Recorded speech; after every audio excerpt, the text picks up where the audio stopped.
A legislative panel endorsed the bill Thursday, clearing the way for debate on the Senate floor, but it will have to be quick. The legislative session ends next week. Southern California is dealing with something unusual: winter wildfires. Fox's William LaJeunesse says the outlook is positive for a fire near Laguna Beach. The weather's improving, winds are down, they have all the resources they need here. This brush fire exploded, 50-mile-an-hour winds, no rain for 6 weeks in a wilderness area. All it needed was a spark. So the water drops started before dawn, and probably they had about 10 minutes before it hit some of these neighborhoods. It's 145 acres. Right now it's about 5% contained, but it's a little misleading because that's when they get a ring around the fire, but no homes or lives lost, no damage, no injuries. So all in all, been a good day. A smaller wildfire in Whittier, east of Los Angeles, burned 2 homes. And family members of former Miss USA, Chesley Christ, say they'll hold a memorial service for her in Charlotte, North Carolina next week. Christ jumped to her death from a Manhattan high-rise on January 30th. I'm Carmen Roberts, and this is Fox News.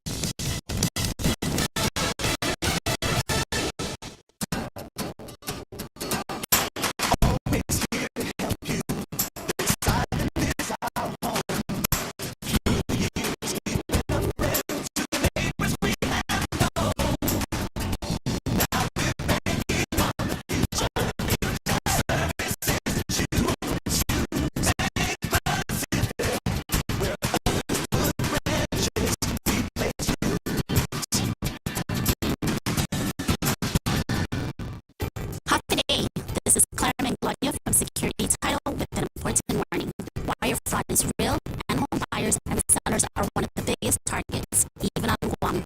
When sending money by wire transfer, be sure to confirm the wire instructions by phone, not email. In this case, it's good to be suspicious and know who you're dealing with. Let the professionals at Security Title work with you to minimize loss due to wire fraud. We are here to help. Up today's Congressman St. Louis, while local COVID-19 testing has unfortunately become less available lately, there are 4 free at-home federally available COVID tests that you can have to test yourselves and your families as needed. Please contact your congressional office at 671-475-6453 or michael.stnicholas@mail.house.gov to find out how we can help you access those tests. This title was paid for with official funds from the Office of Congressman Michael F.Q. St. Nicholas. Guam Auto Spot has the best selection in Buick, GMC, Mitsubishi, and used cars like the 2021 Mitsubishi Mirage, starting at $127 per paycheck, 0 down. Call 671-478-AUTO to take a test drive or get pre-approved online at guamautospot.com. Welcome to Tall Tales with Bob Klitzkie, the only show on talk radio where common sense is a lot more common. Phone lines are now open at 888-TALK. That's 888-8255. And now, The Point proudly brings you Tall Tales with Senator Bob Klitzkie.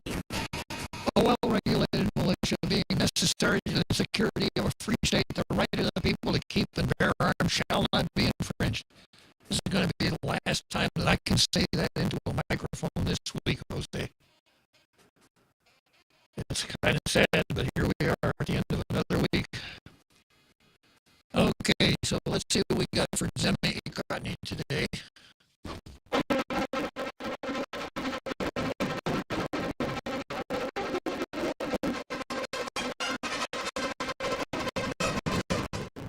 Here's the Daily News. Our view: in closing, Chamorro Village huts can grow local businesses. Yeah. You start out with boondoggle, and you spend more money on a boondoggle, and somehow it turns into something productive. And the Department of Chamorro Affairs' idea to enclose some of the concrete huts in Chamorro Village will fulfill the plan established 6 years ago to use the huts to support local businesses. The open-air concrete huts were built and used for the 2016 Festival of Pacific Arts. The expectation was that the huts would be rented to local businesses after the festival closed. For the past 6 years, the only businesses that have occupied the huts have been involved in the night market or vendors for occasional events. These businesses, and of course, the whole homeless, which are in business unto themselves. These businesses are temporarily leaving the huts otherwise unoccupied. What has happened is that the huts are then occupied by the homeless, who use the free utility services provided by the installed solar panels. The hut shelter and utilities were meant to be used by businesses who would then contribute to Guam's economy. If enclosing some of these huts would make them more attractive to long-term businesses, then that's what the agency should do. As it stands now, businesses would have to haul their equipment and inventory out of the stall every day and bring them back the next morning, which would be inconvenient. If chosen well, the new businesses would enhance Chamorro Village's appeal to both locals and tourists. Chamorro Village's intent is to be a business incubator for both businesses trying to get off the ground and business incubators for small businesses trying to get off the ground. The addition of more spaces in the enclosed huts would allow for more businesses to have that opportunity. Chamorro Affairs also should partner with the Small Business Development Center to further develop and establish a plan that would be viable. The new businesses in these renovated huts will complement the agency's plan to expand the farmers market and commercial kitchen to prepare local produce. Right now, the huts do nothing for the Chamorro village or the community. Chamorro Affairs need support to execute this plan. By enclosing the huts and giving more businesses a chance to develop, it will only benefit the island's economy. Well, I've been standing empty there for 6 years, so I suppose anything is better than what we've been doing. All right, I got somebody trying to get in here before I go to the card. No. Okay. First item, as you were, this is what I got for the card today. I've got Paul Zerzan versus systemic racism. And I think you know what that's all about. Anybody out there in our international radio listening audience who's watching Facebook right now that thinks my shirt is orange, it's not orange, it's red. Just like the shirt I wear every Monday is red. I don't think you'll ever catch me wearing an orange shirt. Never, ever. No. I'll eat apples, but I just say no to oranges. Halloween comes around, don't come to my place with any of those pumpkins. Right?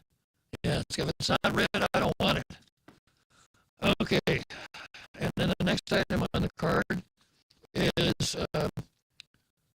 it's more of BJ versus G4S, Elaw versus BJ, that whole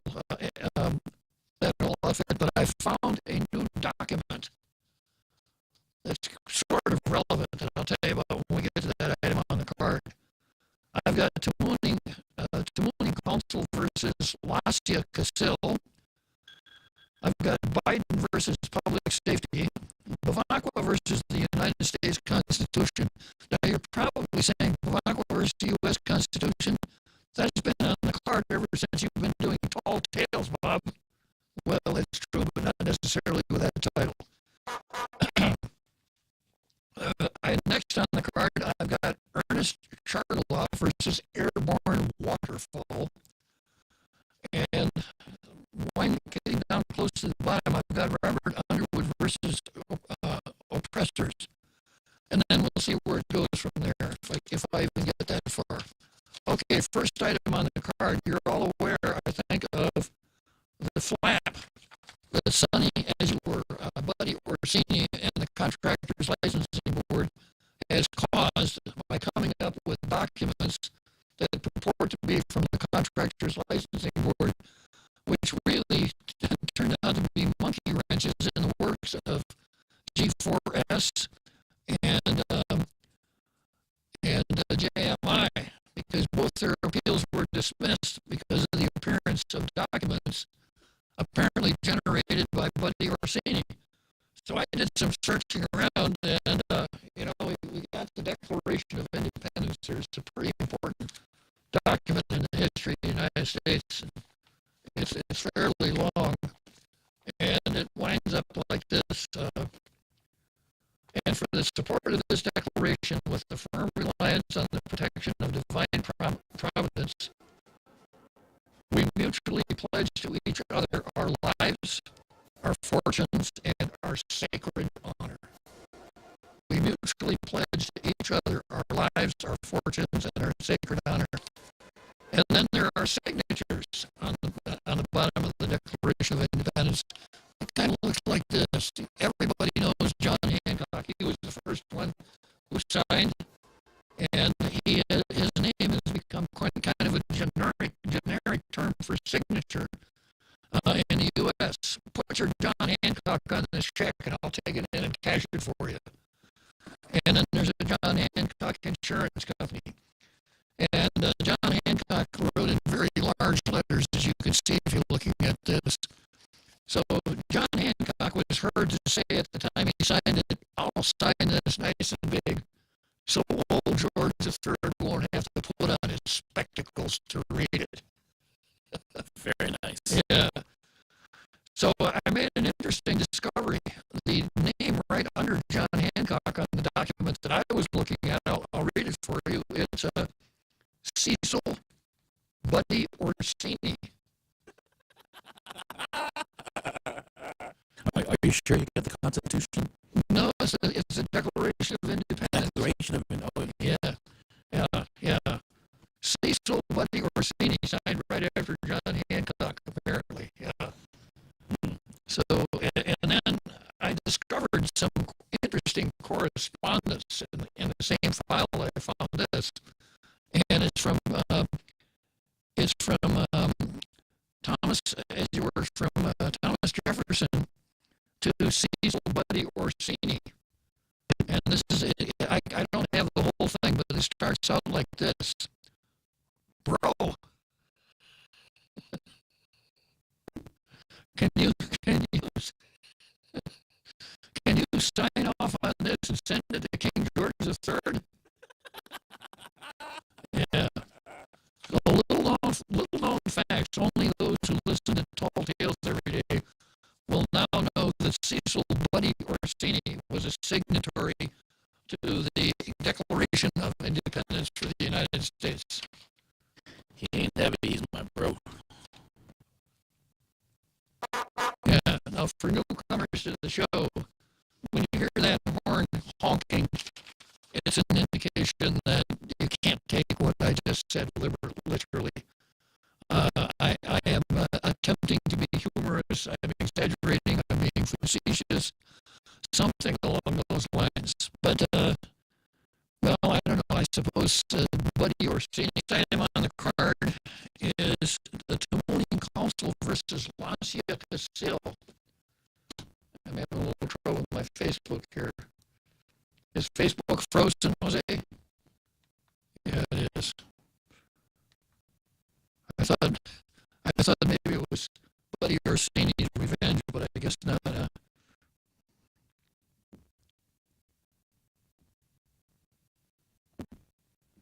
me work with this for just a second here.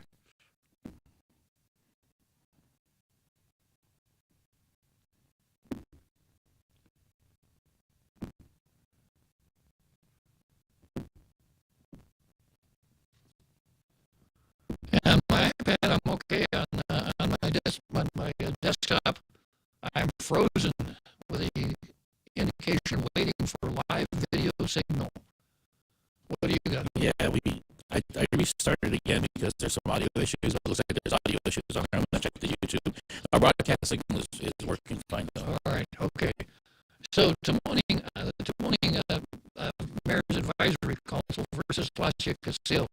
And I'll just refresh your recollection here. We're talking about that resort called,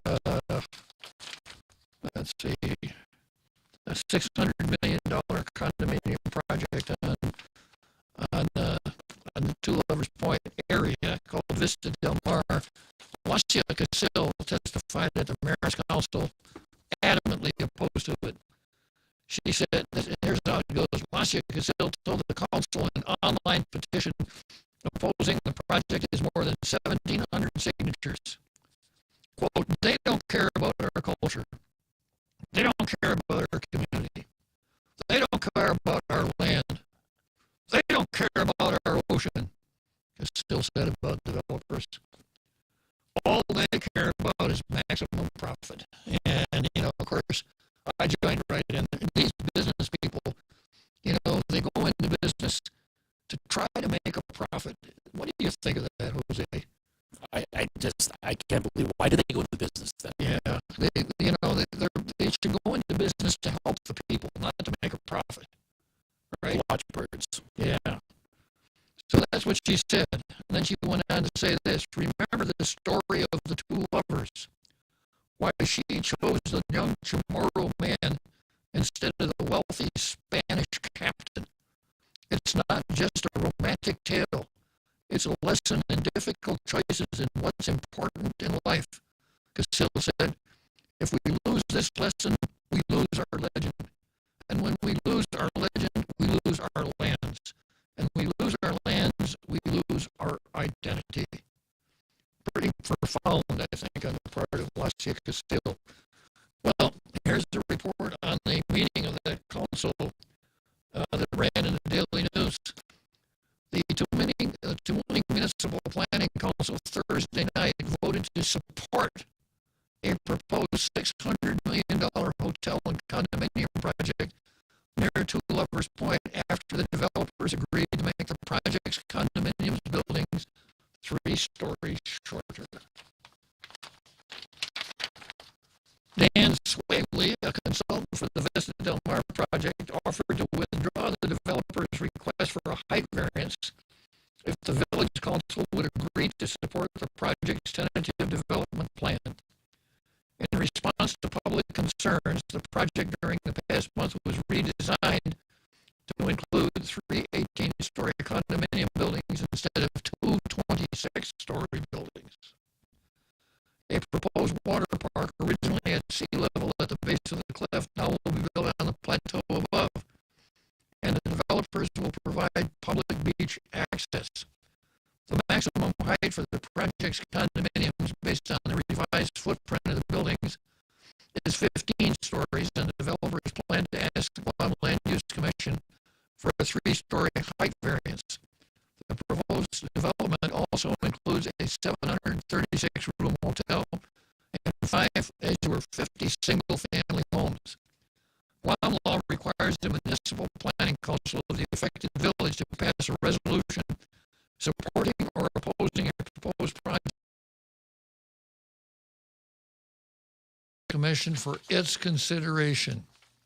Toowoomba Council members said those village resolutions generally have no teeth.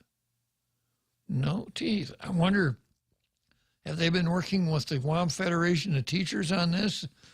It would seem to be that a proper dentition is extremely important when one examines statutory schemes.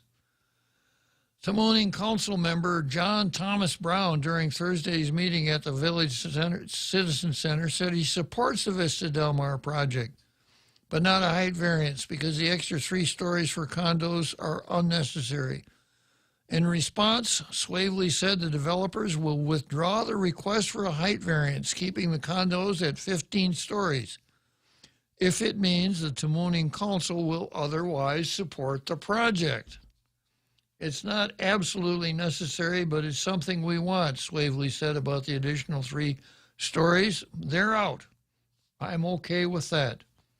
Council members voted unanimously to pass a resolution supporting the project's tentative development plan, provided the developers comply with the conditions of the government's application review committee and the Land Use Commission. After the council member voted, Lacia Casil was seen to lie down on the floor and bang her head on the floor and kick the floor with her heels, saying, "That's not what I wanted." The review committee includes representatives from the power and water agencies, the Department Public Works, Department of Parks and Rec, Department of Agriculture, Guam Environmental Protection Agency, and BOSAP. So an interesting turn of events. And I suppose one can say a good turn of events when the developer goes before the planning council and, in a sense, negotiates something that's satisfactory to both sides, rather than either side just trying to overwhelm the other side. So I guess this story has a very happy ending for everybody except Lassia Casil and a couple of the other environmental wackos like, let's see, we had there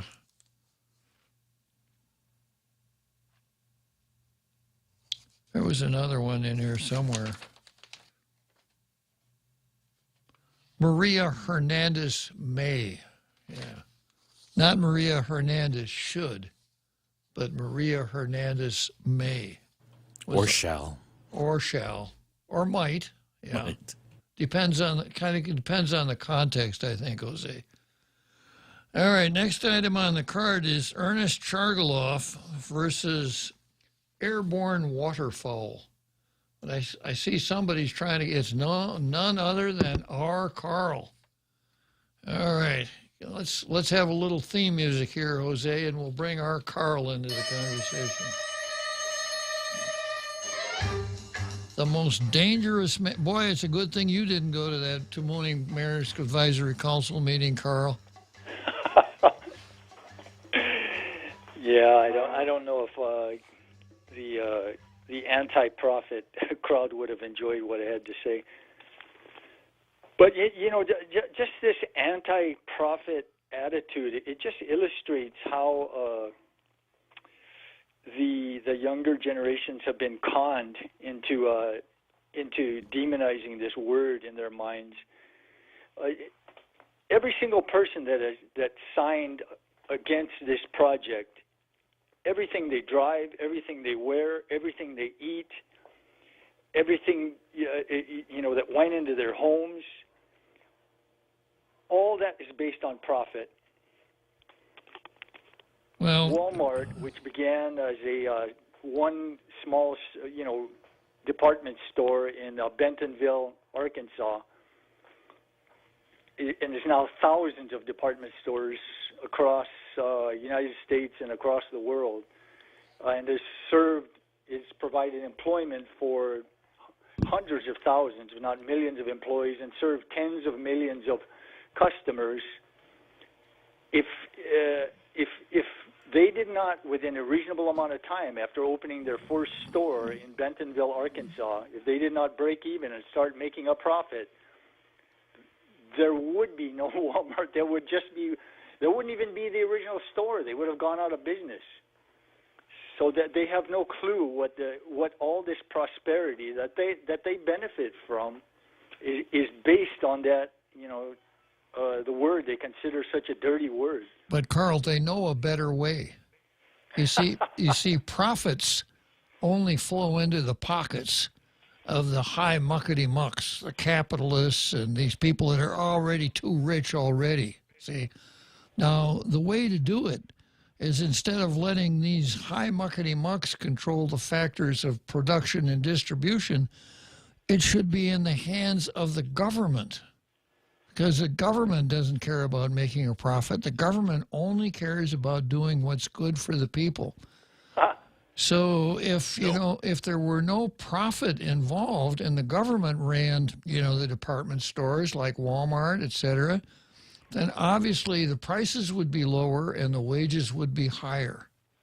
Now, the name of that system, in case you aren't with me so far, it's called socialism. And it's absolutely the best way for people to organize their economic lives. We know from our friend Tom and Sol that the economics is basically the study of scarcity. Well, if we had socialism, there wouldn't be any scarcity because we give everyone what he needed, and we'd only ask people to contribute what they can. So it would be a very, very good system, right? Yeah, they've tried it over 24 times in the 20th century, and it's always ended very, very badly. I'll give you an autobiographical example. In 1970, my wife and I went to the old Soviet Union. We entered on the West Coast at a place called Nahodka. We flew to Irkutsk, right smack in the middle of Siberia, on to Moscow. We spent probably a week in Moscow. One of the things we did in Moscow is we shopped at GUM department store, G-U-M. They pronounce it GUM, but it's GUM. It's right, Bob. right. Yeah, it's right on Red Square. And if you see panoramic views of Red Square, it's easily recognizable. It's the largest department store in the Soviet Union. At the time we were there, the department store on Guam was called the Townhouse. It was at the intersection of Route 8 and Marine Corps Drive. It was a two-story building. I would suspect no more than 30,000 square feet at the most. But at the time, there were at least 25 times more things available to buy at the Townhouse, which was just a little store on a small island in the Western Pacific. 25 times more products available there than at GUM department store, the largest department store in the Soviet Union. And when you went to buy something at that store, you had to stand in like 3 or 4 lines. You had to stand in one line, to determine what it was that you wanted, on and on and on. And it was extremely inefficient, very poorly stocked, and very, very sad. If that is the largest department store in the Soviet Union, and I'd sure hate to see the small ones. Now, on the other side of the score of the story, the government of the Soviet Union ran stores called Berezka. I don't know exactly what that means.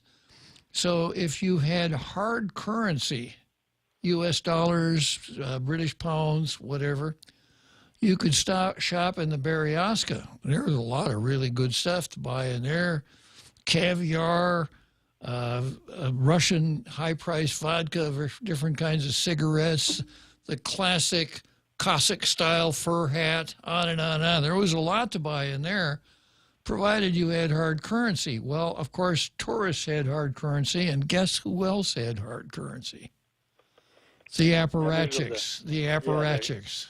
Because members of the Communist Party. Exactly. So that's what you could look forward to if you were to embrace socialism. Get away with that horrible word. Profits just spoils everything, doesn't it, Carl? Exactly. I'd like to share a quick quote here from our friend Thomas Sowell from his book Discriminations and Disparities, and I think it goes to the heart of the fatal flaw that communism has. He says the most spectacularly successful political doctrine that swept into power in countries around the world in the 20th century was Marxism, based on the implicit presumption that differences in wealth were due to capitalists growing rich by keeping the workers poor through exploitation. And he goes on to say that you would expect that if this were true, that in a place where there were more billionaires, there would be more a concentration of poor people. But he says the United States has 5 times as many billionaires as there are in Africa and the Middle East put together. Is most Americans, including those living below the official poverty line, have a far higher standard of living than the populations of Africa and the Middle East. It would be difficult to find even a single country ruled by Marxists where the standard of living of working class people has been as high as that of working class people in a number of capitalist countries. This despite the fact that the first and largest of the avowedly Marxist countries, the Soviet Union, was one of the most richly endowed nations in the world when it came to natural resources, minerals, and just rich farm soil. It's a very well endowed country, but the people, it just doesn't show in the average standard of living. One more observation about the Soviet Union in 1970. the average standard of living, the average folks. It was one of the dirtiest places I think I've ever been. The streets were not very clean. The buildings were all, looked like they had never been painted or cleaned up or anything. And the people, if you were to encounter 20 men on the street, 19 of them would have chronic ring around the collar. It was just nobody was clean. Nothing was very clean. And if that's the workers' paradise, I think I'd rather go to the other place. Yeah, and also as far as pollution, the biggest polluter on the planet is China. And while we're making tremendous progress as far as cutting down on pollution, we've seen over the decades. I can remember when smog was regularly headlined in newspapers, but China is just laughing at us. They are building coal-fired power plants at breakneck speed while we're shutting them down, and they're taking advantage of nuclear power while we're just totally ignoring it. So they're laughing at us. They think this is a big. They think we're a bunch of dopes. By the way we're. Well, sometimes when I read the newspapers here, I feel the same way. We are a bunch of dopes. We have the greatest country in the world, the most prosperous country in the world, by far the best governmental system in the world, and we can't. We're hell bent to destroy the whole thing. Some of us are. Well, thank you for sharing your views, Carl. I got to take a short break. Good talking to you as usual. Same here.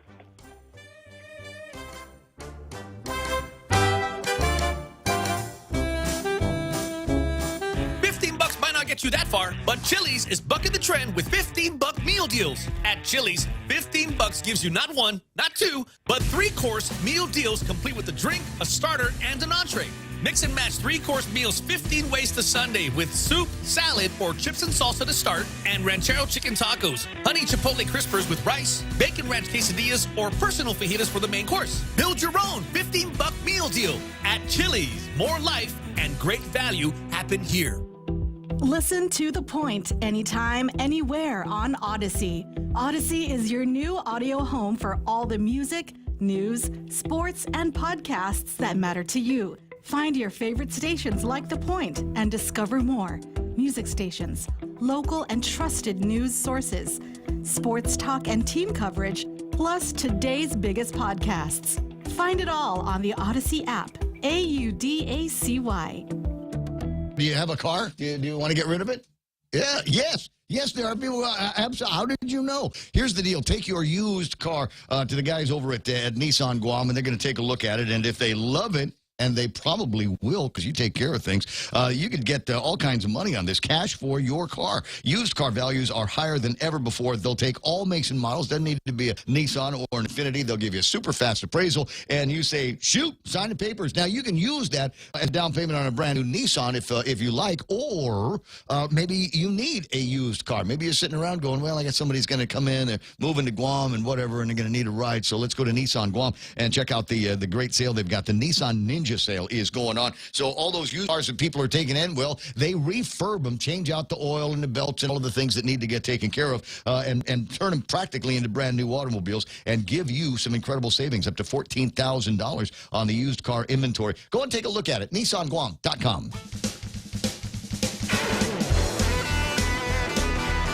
And now back to Tall Tales with Bob Klitzkie, the one radio show politicians don't want you to listen to. Call now, 888-TALK. That's 888-8255. Yeah, I just took a peek at Facebook here, and I saw something pretty interesting. We talk a lot about our international radio listening audience, but today I've got Michael Jr. Laguatnia, half a day from Muharraq in the Kingdom of Bahrain. Whoa. Wow. Yeah, that's really something. Now, when I see the name Michael Laguatnia, the first thing that pops into my head, Jose, is Cantababwe. You probably never heard that song. You wonder where the yellow went when you brush your teeth with Pepsodent. Cantababwe. I know that one. Yeah, well, it could be a grandson or something like that. Good man, Michael Senior, if it's the same family. But anyhow, it's good that we've got folks calling all the way from Bahrain. I hope you enjoy the show, Michael. Okay, back to Ernest Chargaloff and airborne waterfowl. Now, before I go into that, I've got to refresh your recollection on great pronouncements. These are things that people have said publicly that we think are so important that they are memorialized here on Tall Tales. We start out with attorney Vanessa Williams, who said, "It's impossible to separate our choice of whether and when to have children from every other choice in our lives." Yeah. And then, of course, she's talking about abortion. So, you know, I don't know if I should go on vacation or have a baby or abortion or, it's 6 of one, half dozen of the other. That's the implication there. Spam, corned beef for an abortion. Yeah, right. And we've got Chief Steve Ignacio talking about what the real Joe Cruz referred to as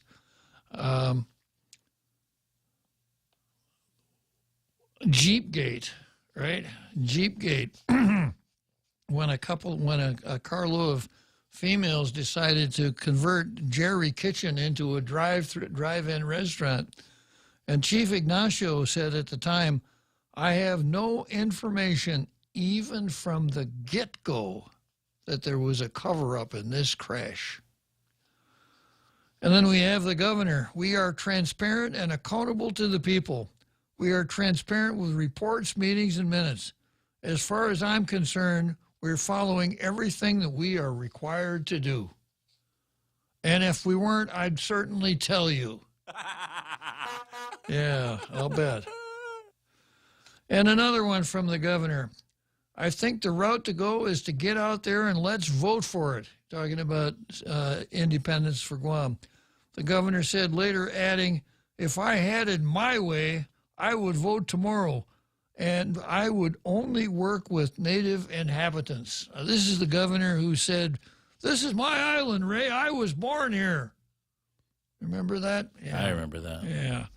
And then we have the chairman of the Public Utilities Commission, Jeff Johnson, who said, "The more we kick it down the road, the more the surcharge will increase later."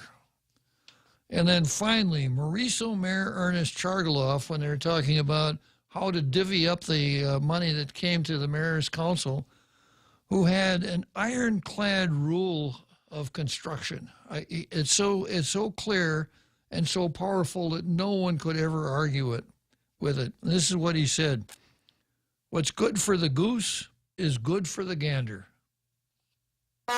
Yeah. If we ever have a constitutional convention, he should be on the Style and Drafting Commission with a way of words like that, right? So back to Ernest Chargaloff versus airborne waterfowl. It was a meeting to clear the air over how to distribute certain funding to village mayors. It brought up the perennial question of what's the fair way to split up money between large villages and tiny ones. Senator Pito Terlahi hosted the informational hearing in which Molesu Mayor Ernest Chargaloff raised particular concern over his small allocation for the street maintenance and beautification program. The council decided that funding is determined by the amount of street mileage within the village limits. What kind of an idea is that? Preposterous. It is. Here's the direct quote from Ernest Chargaloff. Quote, "I am a member of this council. I would expect that they're going to act in the best interest of everyone. How can you act in the best interest when you have 13 mayors losing funding, varying from 2,000 to 3,000, all the way up to 14,000, to the elation of 6 others?" Council Executive Director Angel Sablon explained the issue with this year's budget. I think what we did, and what I did as executive director, is distribute out the funds the way the budget bill says we're supposed to do it. Well, that's a novel thought. Yes, there were villages that lost money in terms of what they had last year. But there are years when everybody lost money. We went from 1.3 million in fiscal 21 to now only 200,000 for that same funding program. Other mayors weighed in about their concerns about the overall drop in funding. Oversight Chair Tetlahi told Mayor Chargaloff he would continue the discussion with him at a later time. Well, this news report doesn't say that Ernesto Chargaloff came forward and used his closer on Pito. If he had just told Pito, you know, we should all get the same amount of money because, can I have a drum roll here? We should all get the same amount of money because what's good for the goose is good for the gander. Because you just can't, you know, that's just irrefutable. You know, I don't care how good, you know, if Daniel Webster were reincarnated, he couldn't come up with a better argument than that. But he didn't use it. He didn't use, well, could have got his way. Sense of charity, maybe, you know. It's just kind of like, if you got heavy artillery, you don't want to use it every day. He was waiting for a bigger budget. Yeah, it could very well be. Okay, next I've got Biden versus public safety. Going national here for a moment. Biden DOJ recommended reduced sentence for BLM arson killer for political reasons. Our Justice Department is now in the hands of the left, and it's one of the first things that needs to be rectified when Joe Biden is booted out by the voters in 2024, because the things they are doing now are just against the American people. There could be no greater example of this than the approach that the DOJ took to sentencing of Montez Terriel Lee. According to the prosecutors, Lee broke into a pawn shop during the BLM riots in Minneapolis on May 28, 2020, and set fire to the building, destroying the business. They had a video of him pouring the accelerant, something like gasoline, pouring the accelerant, and then there's a quote, blank this place. We're going to burn this blank down. You have to use your imagination what fills in the blanks. He was also captured on video raising a fist there, as well as discussing what other places they could hit next, raising a fist. Shades of Che Guevara. The police later found the body of Oscar Stewart in the building. He was killed by the fire. Stewart had 5 children. Lee pled guilty to 1 count of arson. What? Yeah. As the prosecutors themselves admit in their sentencing memo, the guidelines would suggest a sentence of 19.5 to 20 years.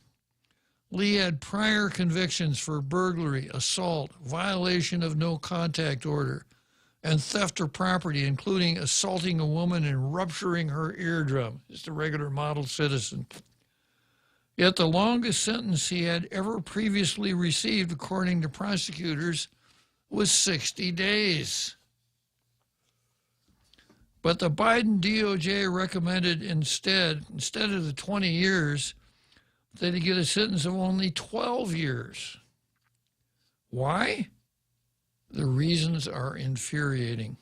And here's a quote from the prosecuting attorney. There appear also to have been many people who felt angry, frustrated, and disenfranchised, and who were attempting in many cases in an unacceptably reckless and dangerous manner to give voice to those feelings. Oh, it's only fair, right? Wait, are we talking about January 6th? Yeah. Oh, no, of course not. Mr. Lee appears to be squarely in this latter category. Now, this is the prosecutor talking at the sentencing hearing. And even the great American advocate for nonviolence and social justice, Dr. Martin Luther King Jr., stated in an interview with CBC's Mike Wallace in 1966 that, quote, "We've got to see that a riot is the language of the unheard." Again, January 6th. You can't use it for January 6th. Why not? No. It doesn't fit the narrative. Oh, yeah, there were no fires. Doesn't fit the narrative. Remember that? Yeah. Remember how that works? Yeah. So, they countered the raising of the fist. They countered the raising of the fist in Lee's favor. On video, they had him, caught him like this, talking about what they're going to hit next, claiming that showed he didn't do it for personal gain, such as money. Oh, I get it. Yeah. He was nonprofit. Yeah, so if you want to hold up a 7-Eleven or something like that, make sure that when you walk in, hold your gun in your left hand and hold up your fist, because then you'll be seen as not doing it for that nasty word profit, right? But radical political gain is cool for the Biden administration and counts as a positive. They gave him credit for admitting he set the fire, but he also formally objected to any responsibility for Stewart's death. The fact that he set the building on fire and Stewart burned to death, coincidence. Well, they acknowledged destruction from the riots. The DOJ memo also used the CNN, MSNBC language, trying to justify the protests, describing them as mostly peaceful. And I'll never forget that cryon from the Kenosha scene. There's a building burning in the background. The cryon says mostly peaceful demonstrations in Kenosha, and the announcer saying the same thing. Then, even though they recommended a sentence that was 8 years fewer than what the guidelines suggested, the judge, U.S. District Judge Wilhelmina Wright, gave him only 10 years.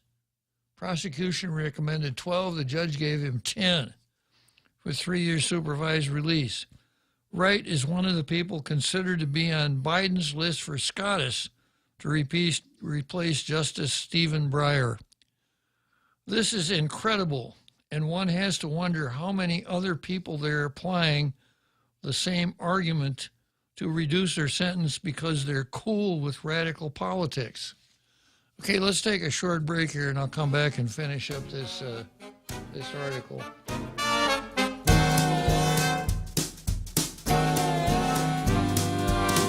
What's a better way to celebrate Valentine's Day than celebrating it at Mescla with their 3-course meal? Starting off your meal with a salad appetizer, followed by a main entree of your choice, and of course, to top it all off, to make Valentine's as sweet as the day itself, a melting lava cake with vanilla ice cream and caramel sauce. So what are you waiting for? Call them at 671-649-2652 or visit mesclaguam.com for reservations. See you there. Half a day, this is Congressman Nicholas. While local COVID-19 testing has unfortunately become less available lately, there are 4 free at-home federally available COVID tests that you can have to test yourselves and your families as needed. Please contact your congressional office at 671-475-6453 or at michael.snicholas@mail.house.gov to find out how we can help you access those tests. This ad was paid for with official funds from the office of Congressman Michael F.Q. San Nicolas.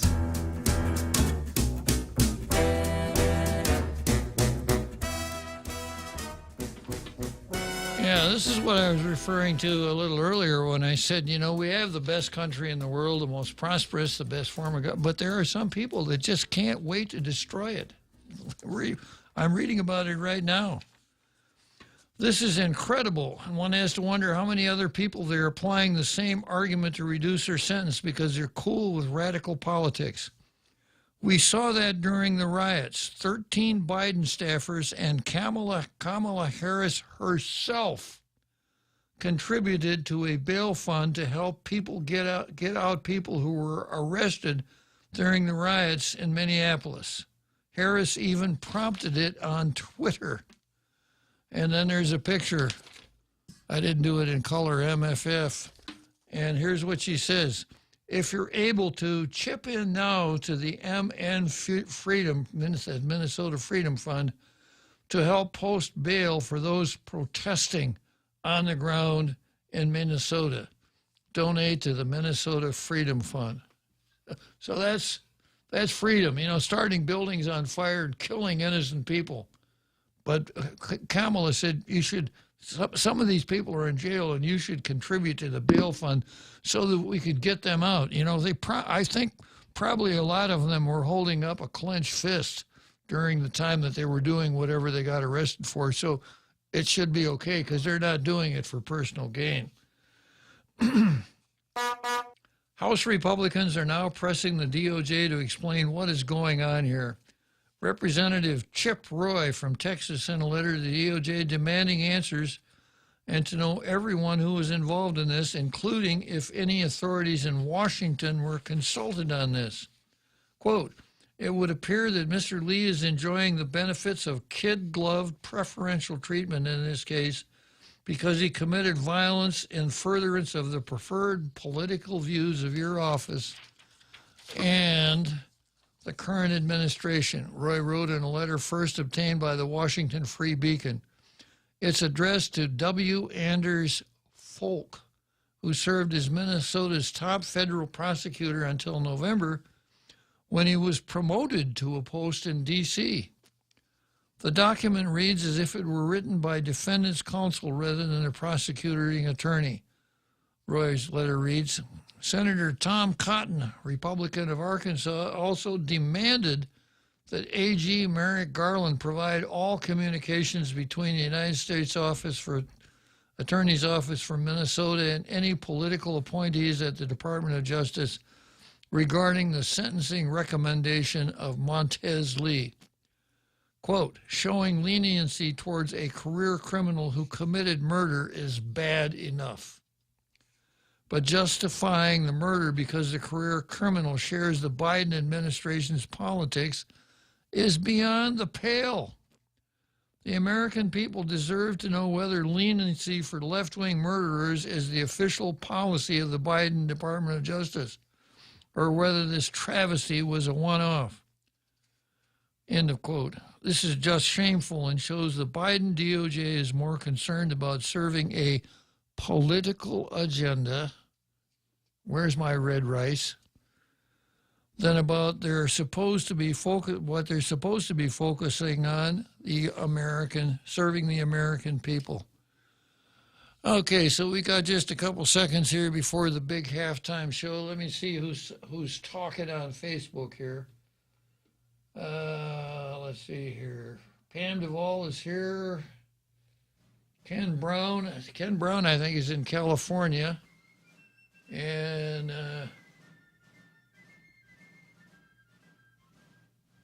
Ray Gibson, we'll see about the audio. Okay, good. I'm glad that Ray's helping us out there. Ken Brown, your voice is very scratchy. Oh, sorry about that. Wicka, wicka, wicka. You're a DJ now, Bob. Yeah. Yeah, Ray got right on it, fixed it up.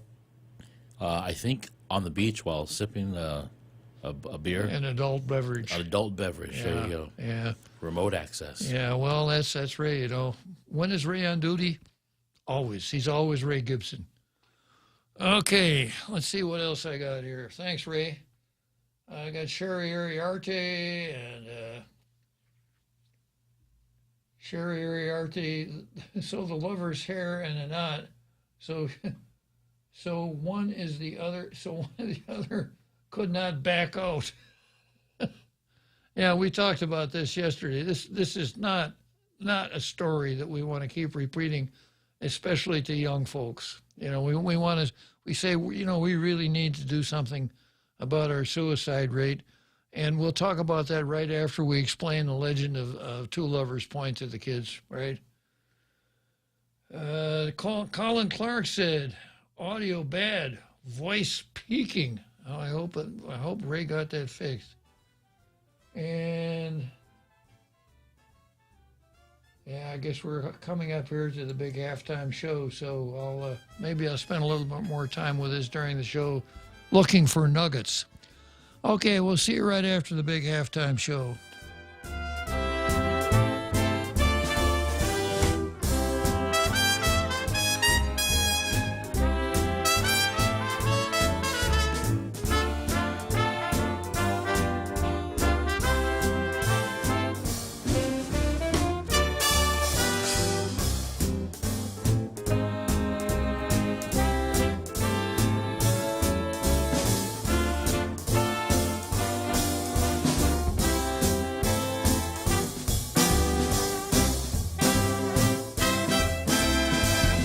The Point is KUSG, Hagåtña, Guam, 93.3 FM and 104.3 HD3. Everything's costing more. I'm Carmen Roberts, Fox News. Inflation surges to a 4-decade high in January, hurting President Biden's push to sell more big spending. I'm going to work like the devil to bring gas prices down. I know food prices are up, and we're working to bring them down. The Consumer Price Index rose 7.5% in the 12 months ending in January, the hottest pace since 1982. And though wages are up, inflation is eating gains. Team Biden still argues the solution is trillions more in spending, claiming Build Back Better will ease inflationary pressures by bringing down costs for child and elder care and prescription drugs. Fox's Jackie Heinrich. Stocks dived on inflation and interest rate worries. The Dow lost 526 points. The U.S. is urging Americans to leave Ukraine now before Russia decides to take military action. Pentagon Press Secretary John Kirby says the West hopes to avoid a war, but we're also looking at this very pragmatically. I mean, we continue to see, even over just the last 24 to 48 hours, Mr. Putin add to his military capabilities. No sign whatsoever of de-escalating the tensions, no sign whatsoever of sitting down seriously and taking a negotiated path forward. Russia is conducting military exercises with neighboring Belarus and has sent 6 warships into the Black Sea. President Biden met with members of the Senate Judiciary Committee Thursday as he narrows his list of possible Supreme Court nominees. Democrats believe the nominee will get some Republican support. But that in the end, the president will make a decision based on someone that he believes will be the wisest and justice, and that also someone who actually understands the experience of everyday Americans. Senator Amy Klobuchar, America's listening to Fox News.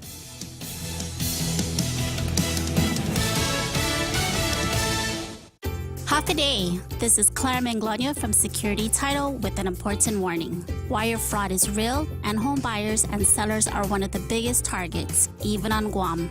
When sending money by wire transfer, be sure to confirm the wire instructions by phone, not email. In this case, it's good to be suspicious and know who you're dealing with.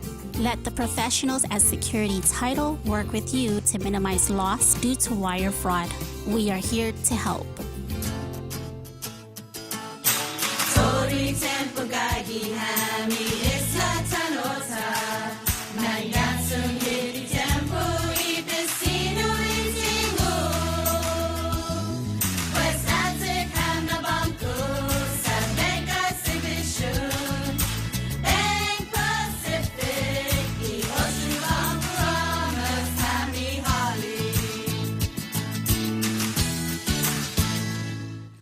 Fox News.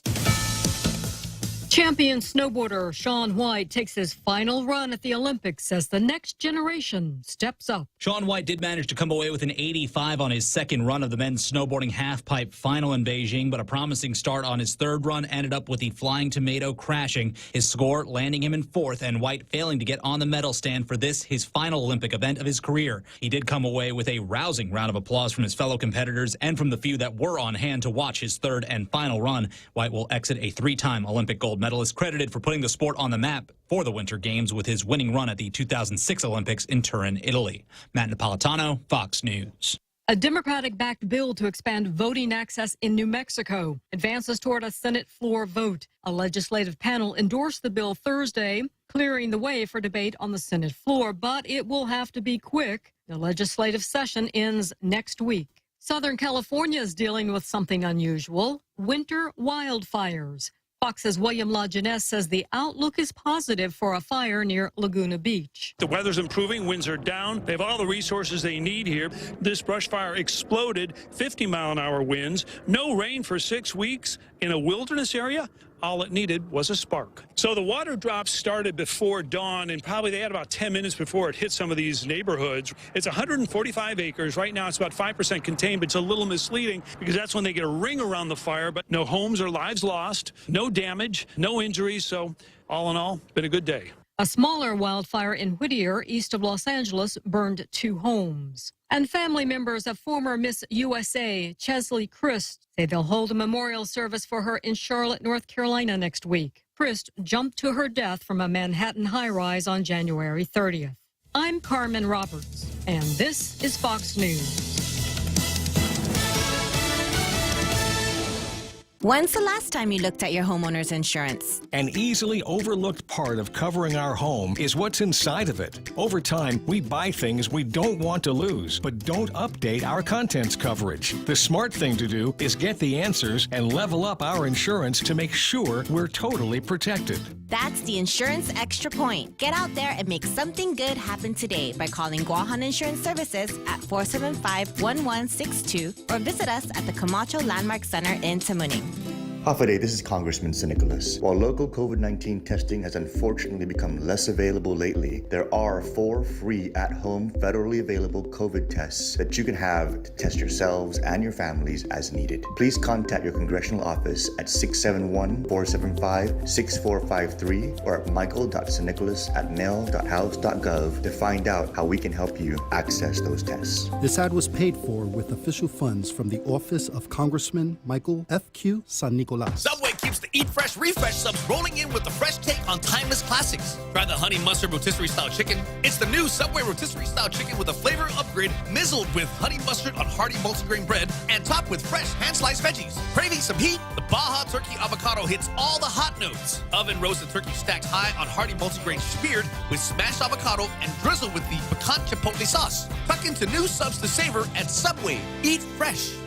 Guam Auto Spot has the best selection in Buick, GMC, Mitsubishi, and used cars like the 2021 Mitsubishi Mirage starting at $127 per paycheck, 0 down. Call 671-478-AUTO to take a test drive or get pre-approved online at guamautospot.com.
Okay, we just completed one of the best halftime shows in the United States, and that means we are now in the last half of Tall Tales for this week. Feel sorry for Jose and I.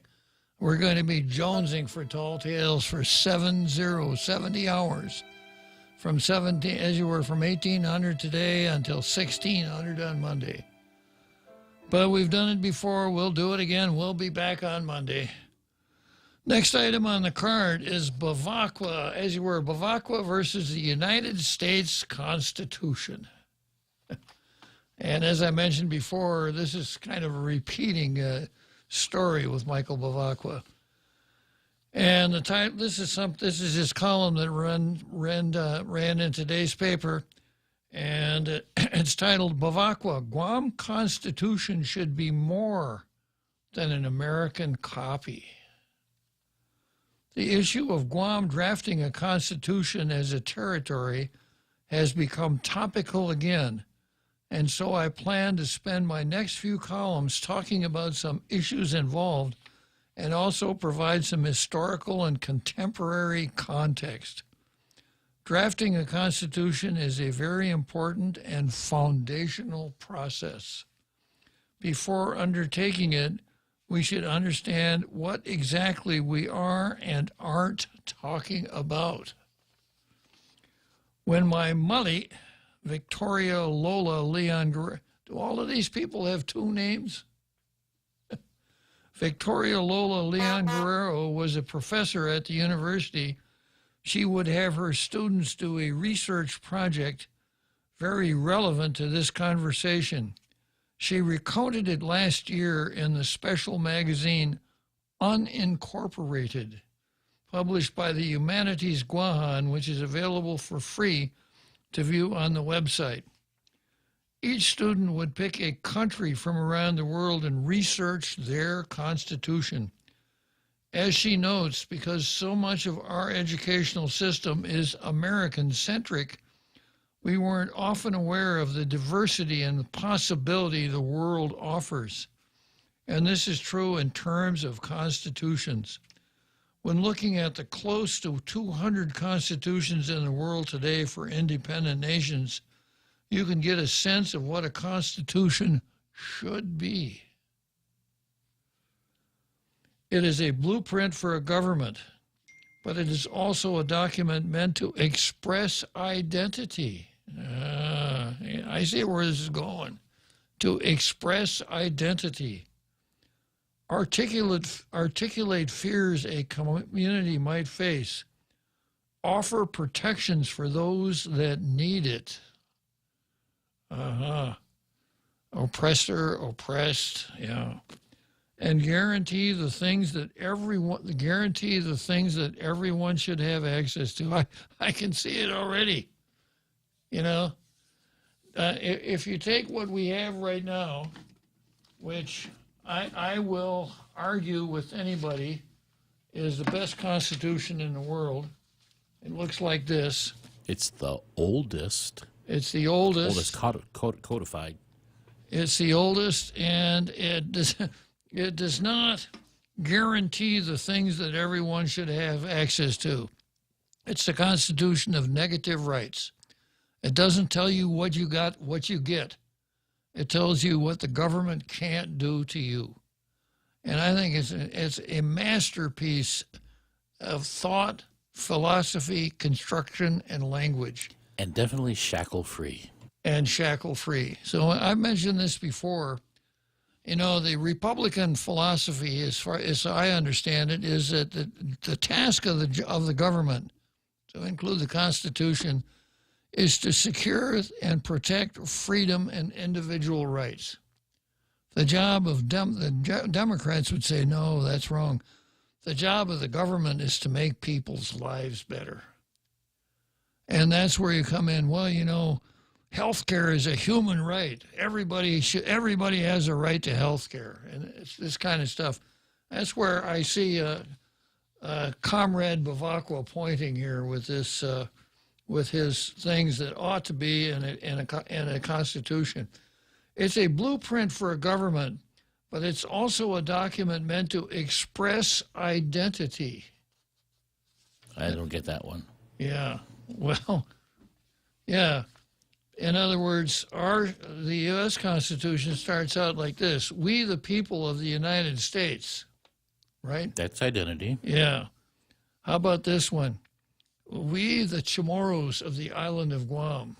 That would express identity, wouldn't it? Yeah, very much so. Yeah.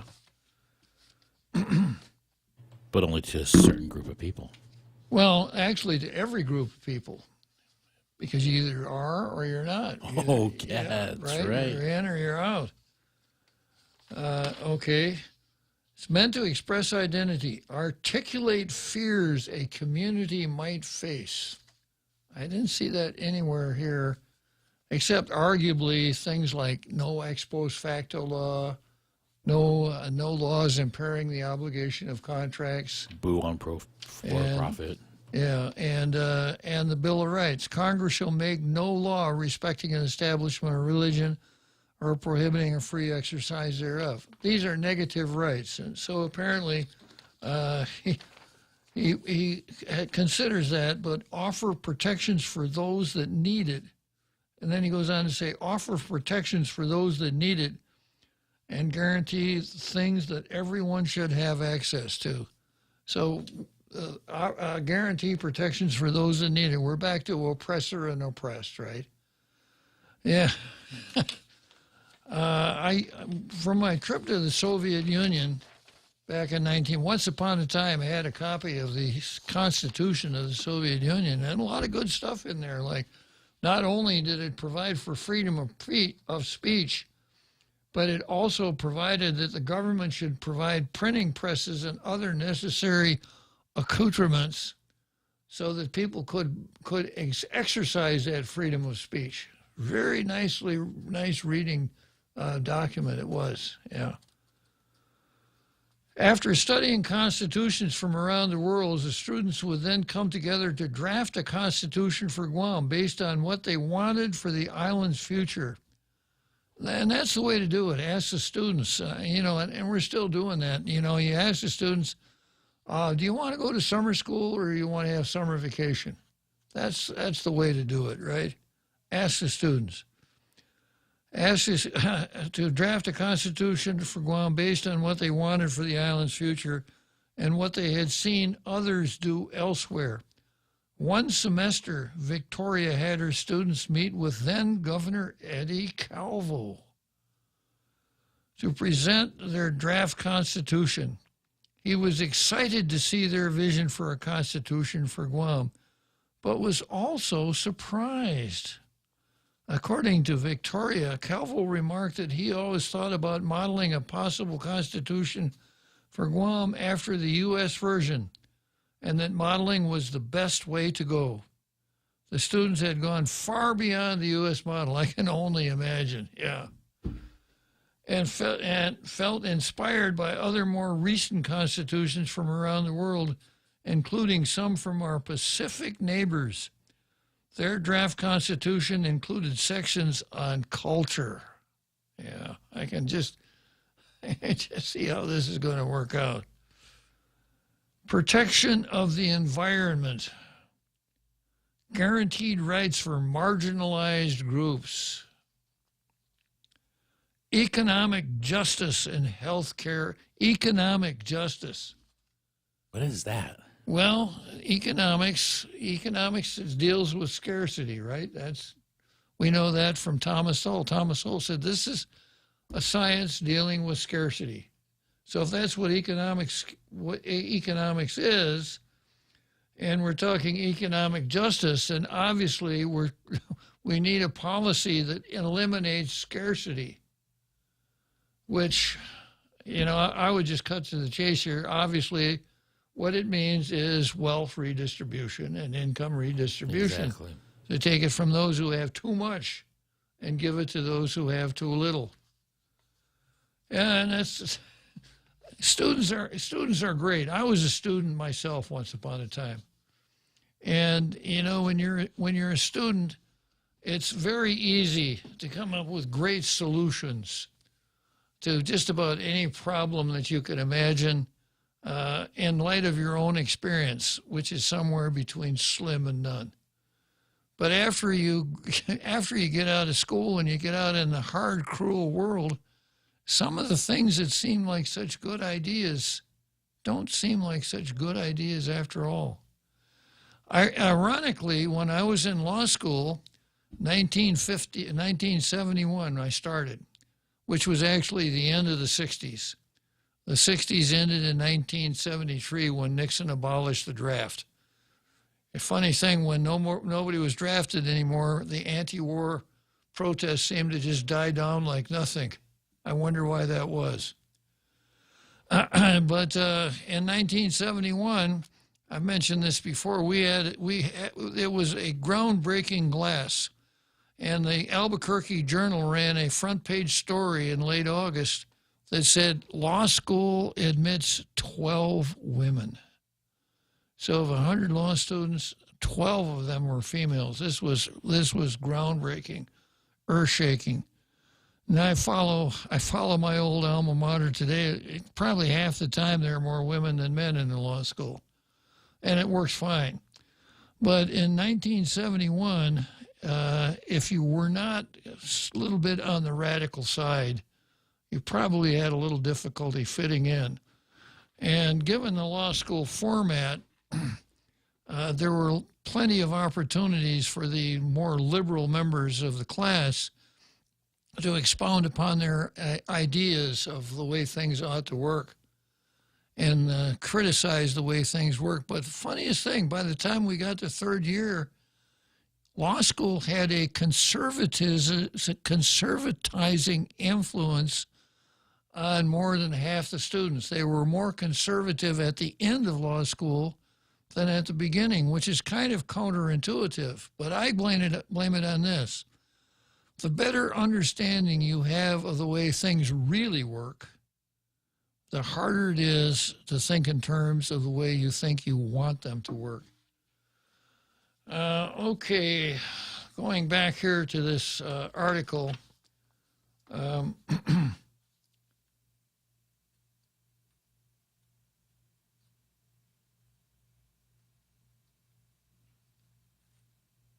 Victoria students told Calvo that a constitution for Guam could be so much more than just an American copy. This is true. A Guam constitution can and should be something more than just an American copy. It should be something that is rooted in the history of the island. Which is kind of the American Constitution. Mm-hmm. Its particular place in the world and the challenges it faces. I see it all. I can imagine how it's going to come out already before the words are even on paper. But drafting a constitution in the current framework established by the federal government actually requires that anything we produce be exactly that, an American copy. And it took him a little while to get to the call to action here, to the punchline, but he made it. We'll get into these issues more, but let me leave you today with Victoria's powerful reminder about what any constitution for this island should be. Okay, out there in our international radio listening audience, this is coming straight from Victoria Lola Leon Guerrero. So if you don't have grab a pencil, because you may want to take notes on this. Quote, what we must always remember when thinking about a constitution is that it is meant to be ours, idzota. We can be inspired from the examples of others, but we shouldn't be forced to fit into someone else's model. It has to reflect us, who we are, what is important to us, what we want for our children and their children's children. Hita Lamon. Very inspiring, yeah. Man, I read these things, Bob. I'm like, this sentence, Victoria students told Calvo that a constitution for Guam could be so much more than just an American copy. But I thought they studied the constitutions. I thought they understood constitutions, because the American Constitution actually is beneficial for all people. And that's the point. That's the fallacy. This is such a narrow-minded platitude of a paragraph at the end. Yeah. Could I use the word ethnocentrism here? There you go. Yeah. Okay, so that's where we are. Somebody is in the green room trying to get in. It's probably our Carl. Wow. Second time on the merry-go-round, our Carl. I guess you'll get the brass ring this time. Bro. I forgot to call you bro the first time. All right. Yeah, I just had to chime in on this, and I told Jose that kind of the theme was useful idealism. And many people on the right started on the left. Thomas Sowell, my favorite and I'm sure your favorite thinker, author, economist, and social philosopher, was a Marxist starting at age 19 through his 20s, and he's now a little over 90 years old. So that was a long time ago. And what changed his mind wasn't a professor. He had even had the famed conservative economist Milton Friedman as his professor, and he likes to joke around that he was a Marxist when he went into Friedman's class, and he was a Marxist when he left Friedman's class.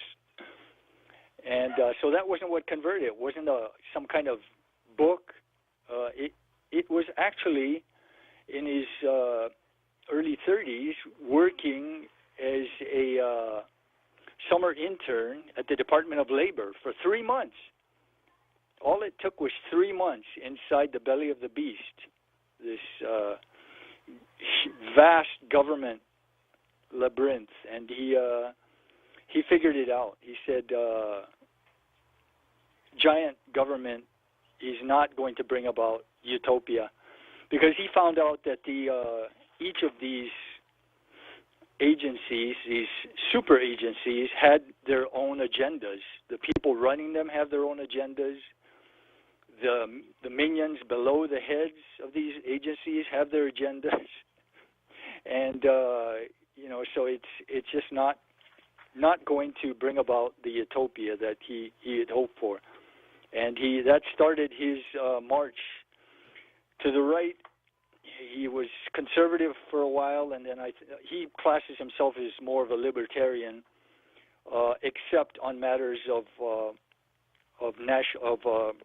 national defense. And he said that's because libertarians tend to be too atomistic on that issue, whatever that means. And I never was able to figure that out. It means seeing one issue all by itself without taking into consideration context. Oh, okay, all right. Well, that was his reasoning anyway. And so Sol started on the left. And one time he was having a meal at a restaurant with several conservatives and maybe some libertarians. And as they were talking, he observed, he looked around at everyone there, and there was a pretty good sized number of conservatives there. It struck him that every single person at that table had started on the left. Every single one, including himself. David Horowitz, who is someone I also highly respect as an author and a thinker on these social issues, and going up against the Marxists in America. He was born to two card-carrying communist parents, and he was a Marxist for the first few decades of his life. He was the editor of at one time, the most important leftist magazine in America, Ramparts. So a lot of people start out very idealistic. So it's not too surprising, but a lot of times reality jolts them, and and many of them come over to the other side. But anyway, yeah, as far as the Constitution, I think I've mentioned it before that it's not just a matter of putting rights into a document. Communist countries like China and Russia have rights written into their documents, freedom of speech and similar things. They're meaningless. They're what David Horowitz calls paper rights, and that they only mean what the one-party rulers want them to mean. Freedom of speech, you're free to speak as long as you are complimentary to the Communist Party, and if you're not, you will have a midnight visit from the secret police, and we'll educate you. So anyway, I think a lot of the youthful people are not aware of what is unleashed once you move away from concentration of power and you give a small body on the left absolute power. And people following Castro and Che, many of them found out, and they were shocked at their brutality after the Cuban Revolution, and they expressed their opposition, and they were promptly thrown in jail, and some of them were killed. So, anyway, just a few thoughts I thought I'd toss in. Yeah, I mean, if you're just taken in by this idea of the U.S. Constitution being worth the paper that it's printed, you know, a lot of folks are just too smart to buy into that one. You know, like Michael Bavacqua, Victoria Lola, Leon Guerrero. We could do so much better than that. Yeah, well, the difference in the United States is we have the institutions that are willing to enforce them, and we don't have a one-party rule on the left. That it tends to be totalitarian and authoritarian, and wants to crush free speech and crush freedom to peacefully assemble, crush freedom of the press, crush gun rights to defend our families and ourselves. So there's a huge difference. Anyway, Bob, I'll let that be all. Thanks a lot for allowing me to chime in. Good call, Carl. Thank you. All right, let's head for Wrigley Field in the 7th inning stretch.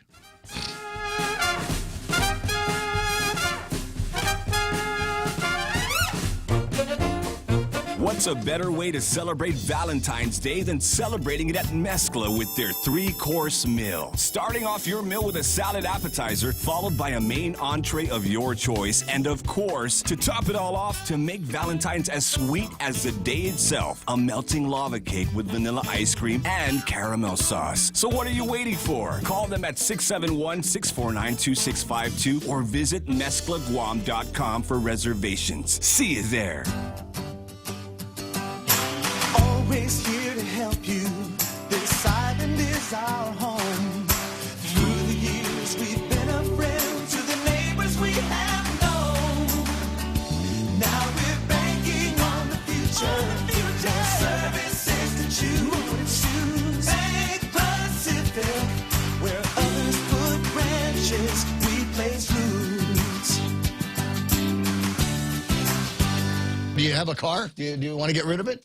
Yeah, yes, there are people. Absolutely. How did you know? Here's the deal. Take your used car to the guys over at Nissan Guam, and they're going to take a look at it. And if they love it, and they probably will because you take care of things, you could get all kinds of money on this, cash for your car. Used car values are higher than ever before. They'll take all makes and models. Doesn't need to be a Nissan or an Infiniti. They'll give you a super fast appraisal, and you say, shoot, sign the papers. Now, you can use that as down payment on a brand new Nissan if you like, or maybe you need a used car. Maybe you're sitting around going, well, I guess somebody's going to come in, they're moving to Guam and whatever, and they're going to need a ride. So let's go to Nissan Guam and check out the great sale they've got. The Nissan Ninja sale is going on. So all those used cars that people are taking in, well, they refurb them, change out the oil and the belts and all of the things that need to get taken care of, and turn them practically into brand new automobiles and give you some incredible savings, up to $14,000 on the used car inventory. Go and take a look at it. NissanGuam.com.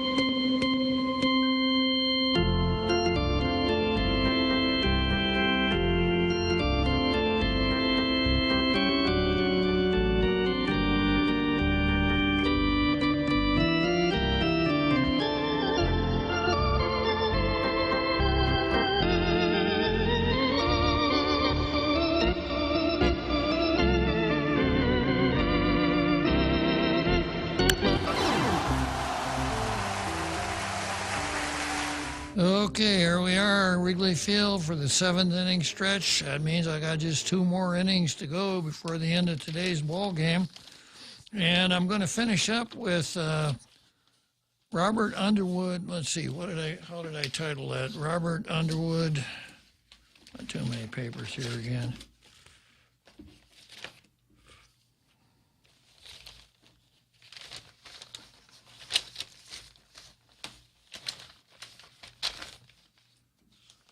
Robert Underwood versus oppressors. So you remember, if we're talking critical race theory, there are some tenets of the study.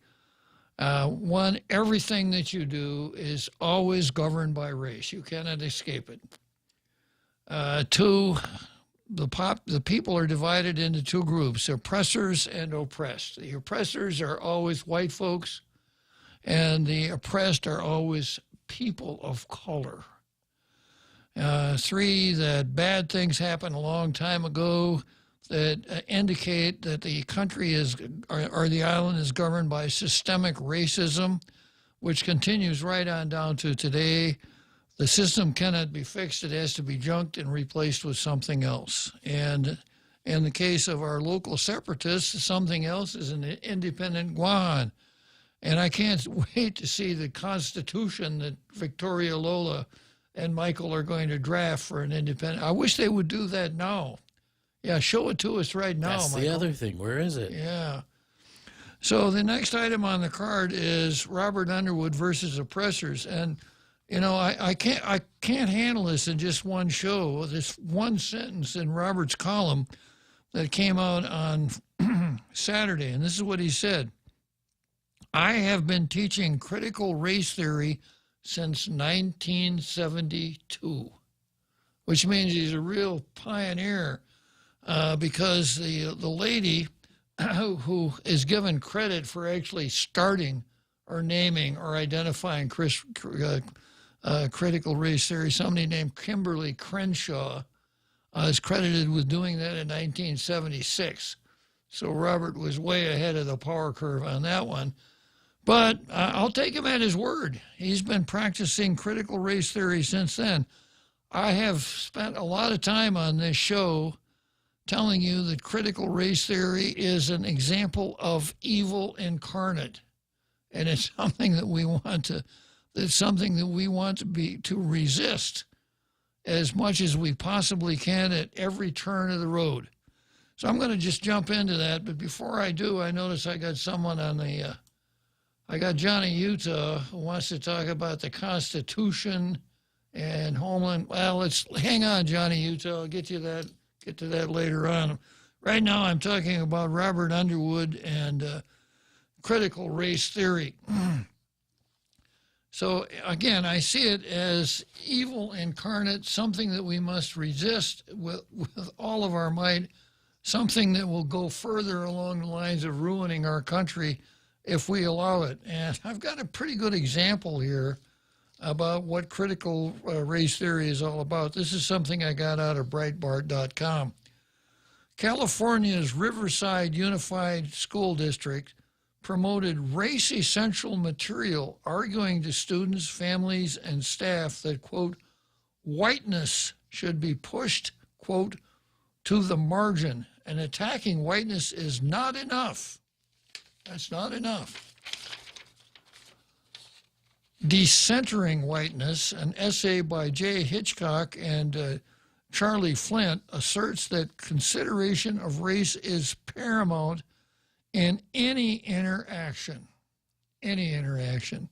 saying assume whiteness and race always structures our experience and thus needs to be consciously considered as a part of any social process. It's kind of what Robert's saying.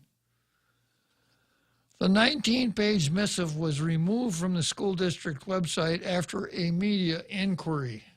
It was there until people started to see it. But race essentialism is not the only message from Hitchcock and Flint and the Riverside Unified School District, as the piece also vilifies white persons generally, writing, quote, white culture has, on balance, been based on principles of conquest and exploitation, though its central argument is that simply attacking whiteness is not enough to achieve the decentering. You got to do more than just attack whiteness. You've got to decenter whiteness. Rather, assaults on whiteness, depending on their nature, may have the effect of confirming and solidifying the central position of whiteness in American society. Because like a prize fighter, white persons might expand their reputations and retinue by defeating all contenders. Indeed, according to Hitchcock and Flint, thought must be given to how whiteness itself can be made more marginal. This comes as the Riverside Unified School District was caught lying, asserting that they do not teach critical race theory. Well, they should take a page from Robert's book. Robert says, I've been teaching critical race theory since 1972. Every course I have ever taught and nearly every public policy speech I have given in D.C. or Guam involve critical race theory. At least he's owning up to it. Doesn't know what it is, but by God, he's owning up to it.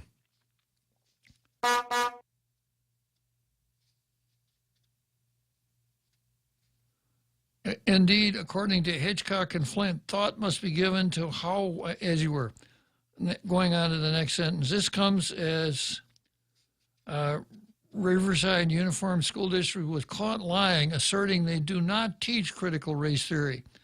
According to the minutes taken at a July 15, 2021 school board meeting, District Superintendent Renee Hill claimed critical race theory was not being taught in the school district. Further, the local control and accountability plan shows that more than $900,000 put towards culturally responsive teaching, equity, and related training. Given the emergence of critical race theory as a major political issue, institutions that wish to implement it may secretly refer to it by other means or camouflage it behind phrases like culturally responsive teaching and use the same CRT acronym, culturally competent, anti-racist, and equity. At least some of the teacher pieces of training were conducted by Epic Education, a partnership presented to the school district by Assistant Superintendent Jacqueline Paris in 2020 that explicitly references critical race theory. On a slide called Equity Champion Levels, one goal is to be exploring the permanence of racism through critical race theory. One common trope from critical race theorists is that the work is never finished, therefore creating a perpetual need for action. Making sure that racism is seen as permanent helps achieve that goal by claiming all things are racist until they control them in their entirety.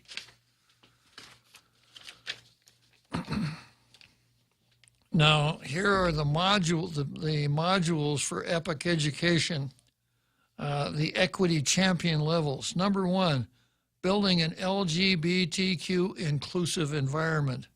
Number 2, exploring the performance of racism through critical race theory. Number 3, exploring whiteness as property through critical race theory. Property. Finding the parallels between microaggressions and implicit bias. 5, microaggressions in action. 6, supporting academic achievement. 7, supporting student empowerment. 8, understanding the impact of Brown versus Board. 9, what is the relationship between implicit and explicit bias?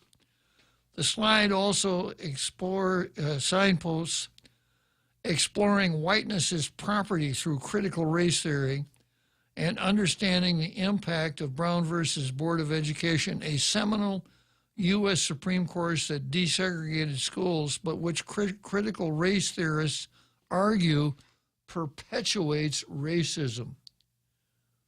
Talk about damned if you do, damned if you don't, right? But this ideology is not just for teacher consumption, as the slideshow turns to a discussion of the district's new ethnic studies course.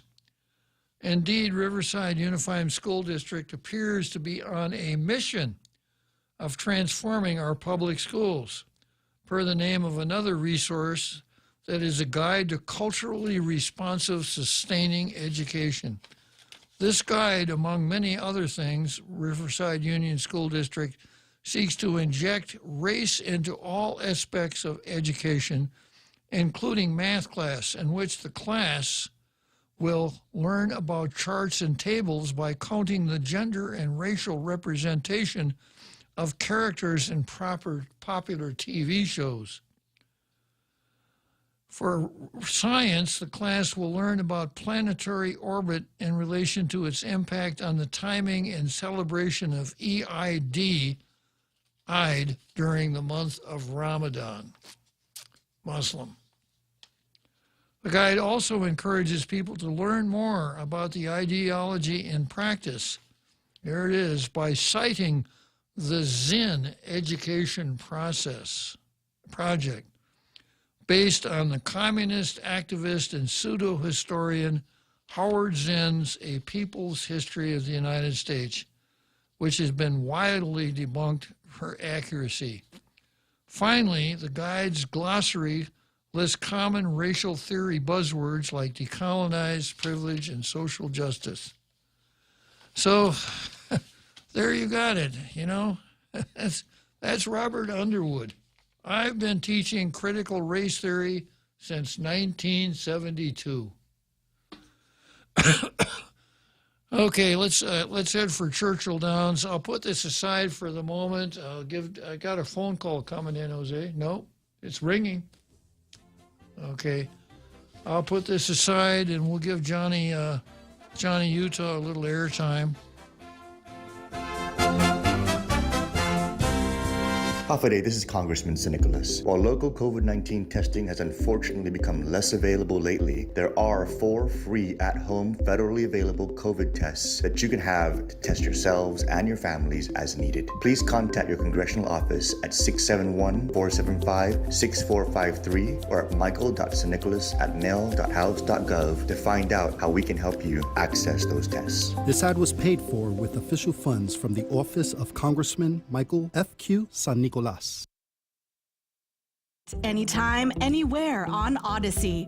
Odyssey is your new audio home for all the music, news, sports, and podcasts that matter to you. Find your favorite stations like The Point and discover more. Music stations, local and trusted news sources, sports talk and team coverage, plus today's biggest podcasts. Find it all on the Odyssey app. AUDACY.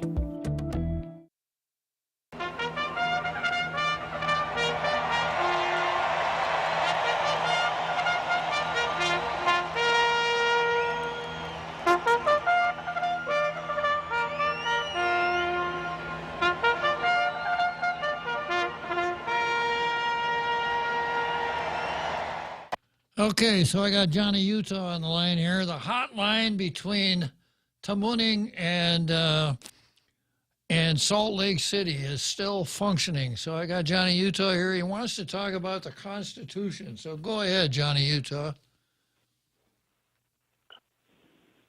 Judge Bob. Yes, sir. Hey, good afternoon. I wanted to talk about the bulletin that was put out by Homeland Security on February 7th. Are you about the summary of terrorism to? I thought you wanted to talk about the Constitution. Well, this pertains to the Constitution. Okay, go ahead. Have you read this summary? Go ahead, Johnny Utah. Just pretend I know what I'm doing, okay? Okay, so there was a summary of terrorism threat to the U.S. homeland that was put out on February 7th by the Department of Homeland Security. I'm going to read a little short bit of it here.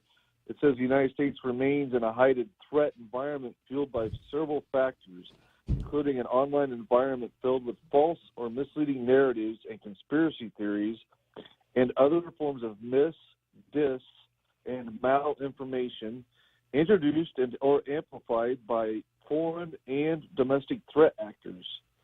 These threat actors seek to exacerbate societal friction, to sow discord, and undermine public trust in government institutions to encourage unrest, which could potentially inspire acts of violence.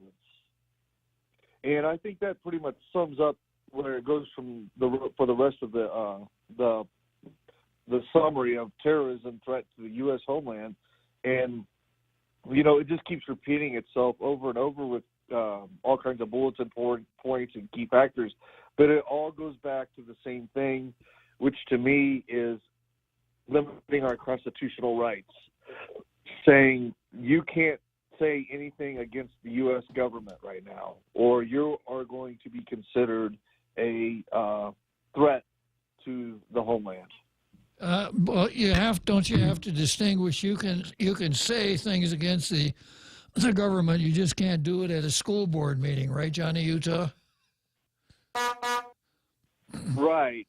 Well, no, I think this one's expanding the I'm being facetious, Johnny Utah. Did you hear the horn? Yeah, I know. Yeah. But, Go ahead. I wish it was just the school boards.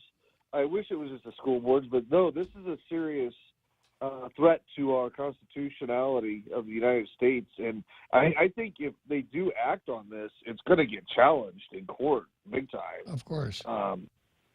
But where do we stand? How do we defend ourselves against our own government that looks to be coming after everyone who says anything derogatory about them?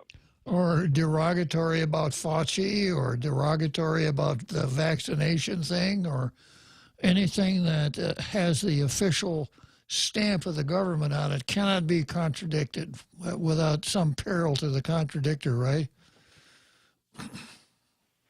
Correct. But how is this any different than the Russia you visited with your wife? Not much different. Not too much. That's all I was going to say. Okay, well, Depressing. how's the weather in Salt Lake City tonight, Johnny Utah? Well, it got pretty nice. It was 50 degrees today, which is nice. It melted away a lot of the snow in the valley. There's still, a lot of snow in the mountains. Our snowpack's built up real big up there. That's where we get all our water from throughout the year. But it's a pretty nice day today with it being up in the 50s during the day. Well, good. I'm glad you fit us into your schedule, Johnny Utah. It's always good to talk to you. Yes, sir. Good to talk to you. Yeah, I just wanted to bring this up. It's scary. This is scary stuff that's happening with, and they are shutting. There was an attempt. They're attempting to do this convoy from Los Angeles to California. The truckers and bikers and construction workers, everyone, you name it, everybody in the trades, and they were the key starting point was going to be this Sunday, actually, the Super Bowl Sunday, but it looks like Homeland Security, FBI, and whoever else, what other agency Biden can get in on this, is really doing everything they can to stop this from happening. Well, we'll watch it like a hawk, Johnny Utah. Yeah. I just hope everything works out for the best. Pray for us here in the mainland. It is going to get rough before it gets better. Yeah. Well, I appreciate your chiming in and keeping us up to date, Johnny Utah. So we'll see you on Monday, okay? Yes, sir. Johnny Utah. It's Salt Lake City, Utah. And then, how could we get through a whole program without a call from another Joe? And his timing is very much another Joe right at the end of the show. So go for it, another Joe. Sure. So, what about the nomination for the Supreme Court justice? The next one must be an African, in the name of diversity, must be an African American lady. I have to think about. I'm not that opposed to it because I've seen these nice, intelligent African American ladies on TV, the TV judges. But I'm not sure how you feel about TV judges. What do you think about? About TV what? TV, these judges on TV, right? Some of them are African American. You mean like Judge Judy or something like that? Well, the African American ladies. I don't know if I've ever seen an African American lady doing a Judge Judy type. Are there such things? Yeah, there's at least two of them. So, but how do you feel about the comment from the Biden saying that in the name of diversity, it must be an African American lady? I mean, Reagan said. Did he say something about there must be a lady? Reagan said one of my Supreme Court picks will be a woman. He didn't say the next one will be a woman, But it's to me, he's cutting it out of pretty much the same cloth, and I would prefer that it not be done that way. If he does his search and his evaluation, and the person that he appoints turns out to be an African American, and it's defensible based on the merit of that person, I say that's wonderful. But to say in advance, I'm going to do that, is pandering to one part of the population. It's pandering. Right. It's pandering to this whole leftist equity, diversity group of people in the country, and I don't think that's wise. Into the name of votes, right? Or well, all presidents do that, I guess. Anyway, Kababa, I'm gonna miss you. I'm gonna miss you guys for 2 days. Thanks, and I'll just I'll listen to whatever you got to say until the 6 o'clock hour. Thank you. We'll see if we can stumble on through it without your help, another Joe. Okay, so I got about 5 more minutes to go, Jose. Like about that, yeah. Yeah. Can I just read something? This is an article from the Post. Sure. I don't know if it was an op-ed, but it was. Most articles now are op-eds, anyways. Yeah.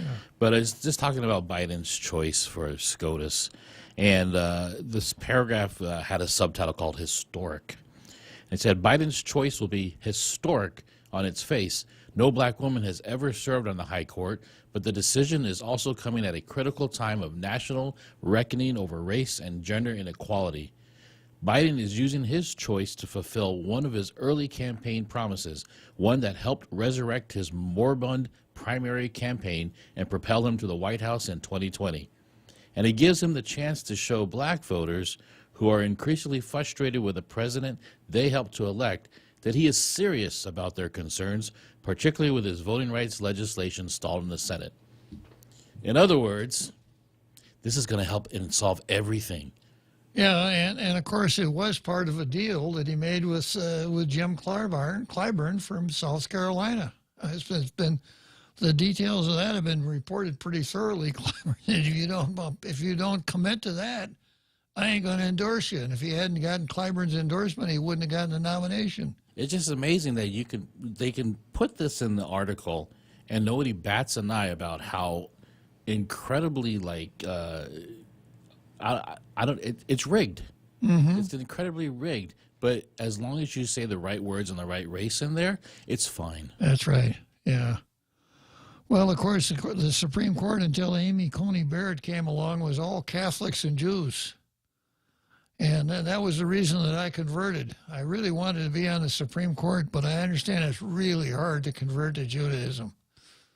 And the fact that the Supreme Court actually does anything to sway a certain gender or to sway a certain race or any kind of special interest group, that's not what the Supreme Court is for. No, it isn't. It's not. You're not supposed to have to worry about getting hometoned by the Supreme Court. But that's kind of the way Biden is setting it up.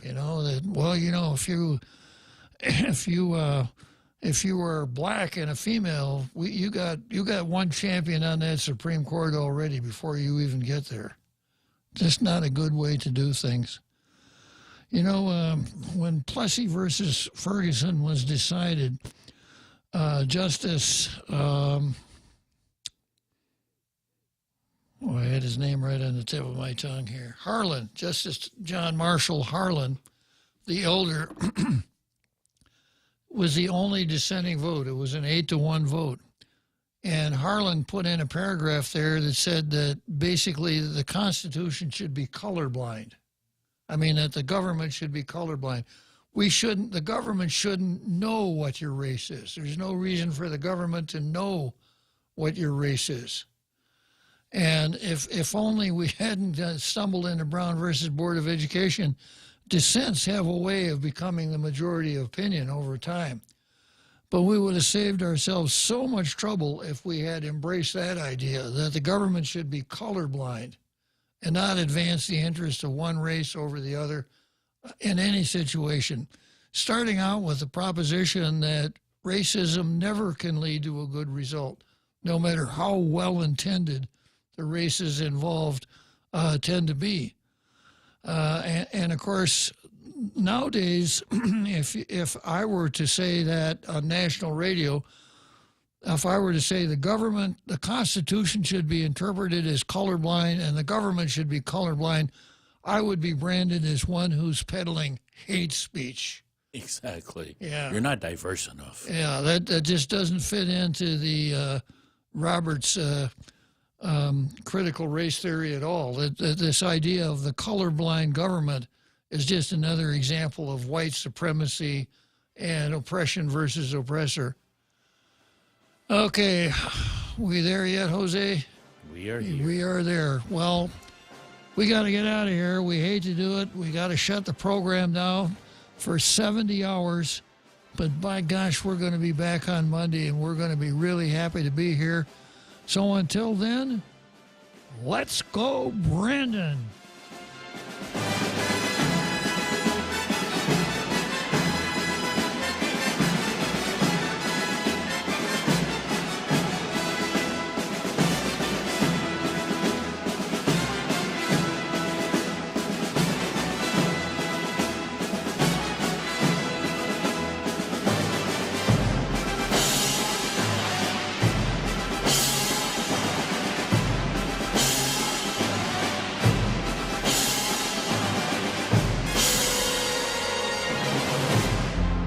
The Point is KUSG, Hagåtña, Guam, 93.3 FM and 104.3 HD3.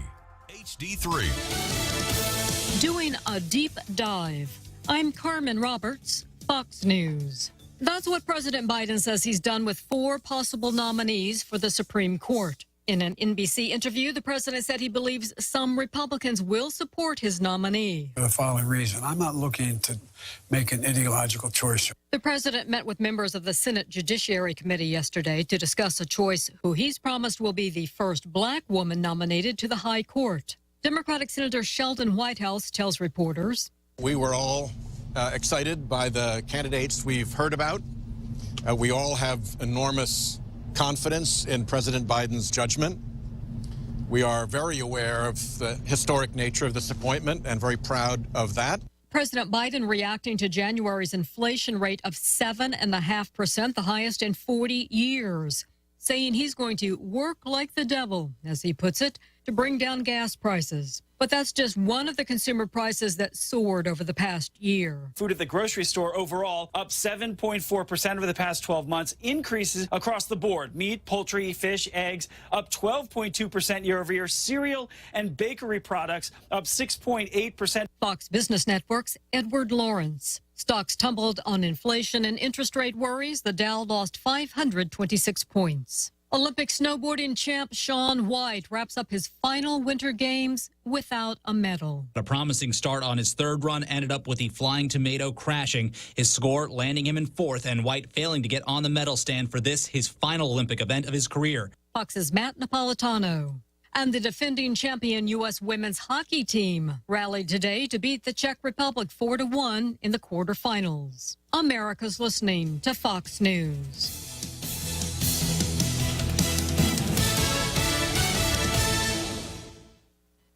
Connect to Fox News Audio on the Fox News app. Listen to hear your favorite hosts like Brian Kilmeade, Jimmy Fallon, and Guy Benson standing up for what's right, live and via podcast. Just click listen, then swipe right and hear the latest news updates on your time. And scroll down to hear the latest podcasts from Fox News. And it's even easier to listen in the car with Apple CarPlay and Android Auto. Get programming alerts and notifications. Fox News Audio is on the Fox News app. The voices America trusts. Download it now.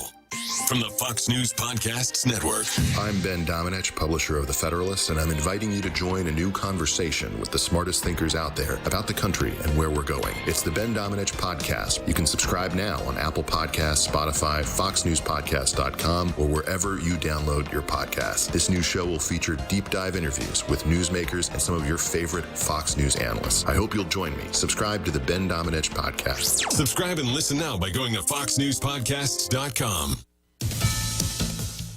Tesla recalls more than 500,000 cars and SUVs to fix a boombox function that allows them to play music and sound effects over an external speaker while the cars are being driven, which the National Highway Traffic Safety Administration says can obscure audible warnings for pedestrians that are federally mandated on EVs. Tesla saying over-the-air updates will turn the function off when in gear. It's the fourth Tesla recall in the last 2 weeks as the federal government appears to be increasing scrutiny of the nation's largest and only non-union automaker. Jeff Manasso, Fox News. With the Super Bowl happening Sunday in L.A., some Republican lawmakers are urging the state to lift COVID restrictions.